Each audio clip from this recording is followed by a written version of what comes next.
Welcome along to this deep dive. Today, we're sort of unpacking a fascinating set of notes someone shared. Yeah, notes about learning, motivation, and getting past those hurdles we all seem to face. And it's all viewed through this really specific lens, someone wanting to get better at singing. Right. So our mission, if you like, is to dig into these reflections. What can they tell us about, setting goals or facing fears? And that specific feeling, that tension between just enjoying doing something. And that other drive, the one that says, I want to be better at this? It's a common push and pull, isn't it? Definitely. And straight away, there's this word that pops out from the notes. Proscribe. Proscribe. It's quite a formal word, usually. Yeah, it means like to forbid something officially or condemn it. Or just not allow it. But the way it's used here is really interesting. It's framed around the things we don't allow ourselves to do. Ah, okay. So, self-imposed limits. The notes actually pose that question then. They do. Like, what's something you've told yourself you can't do, even though maybe secretly you wish you could? And for the person writing these notes, the answer was pretty clear. Singing.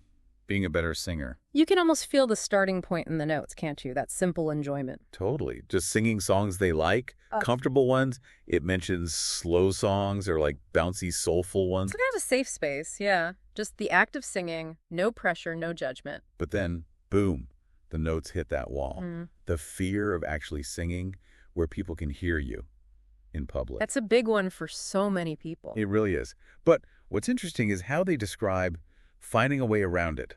Okay, how so? By singing online, in social groups, but anonymously.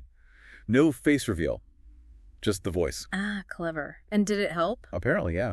People liked it. It felt good. It was fun. Which raises a point, though, doesn't it? If you find a way to sort of sidestep the fear. Like singing anonymously. Does it actually help you overcome the fear itself? Or is it more like avoiding it while still getting a bit of that positive validation? That's exactly where the notes go next. It gets quite real. Okay. There's this realization that just having fun in that safe, anonymous space, well, it's great, but it's not the same thing as actually improving. Right. Improvement takes something more. To get genuinely better, the notes say you have to face reality. You have to, well, do the work. That's the turning point, isn't it? Understanding that getting better isn't passive. It demands effort. And sometimes that effort feels like a tax you have to pay on the fun. A tax. How do you mean? Well, the notes mention that Bill Murray quote, about teaching kids about taxes by eating 30% of their ice cream. Yeah, I think I know the one. That effort, the practice, the drills, it can feel like that 30% being scooped out of the pure joy. It's a cost, but it seems like the notes frame it against something bigger, a deeper goal. Exactly. Yeah. It leads to this really powerful personal question. If I want to be better, I have to do the work. Otherwise. Do I really care to get better? Wow, that's direct. It is. And then the follow-up hits even harder. Being as is nice, but is that enough of what I want in life? Mm-hmm.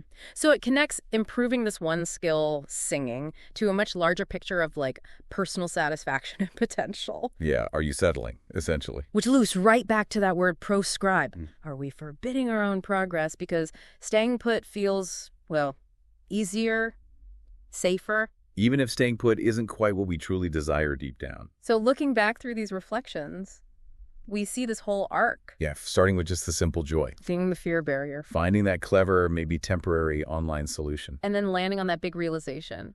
Real growth needs real effort. It needs you to ask if good enough is actually good enough. We saw the details, like the type of songs, the anonymity, even that Bill Murray ice cream tax idea for the cost. I think the core takeaway is that internal struggle, between the comfort zone and wanting more and realizing that more has a price. Effort. So that leaves a thought for you listening. Thinking about this idea of prescribing yourself, kind of forbidding your own progress and knowing that growth takes work. What's an area where you might be doing that? Where you're holding yourself back? And maybe, are you ready to ask yourself that tough question from the notes? Is being as is truly enough for what you want?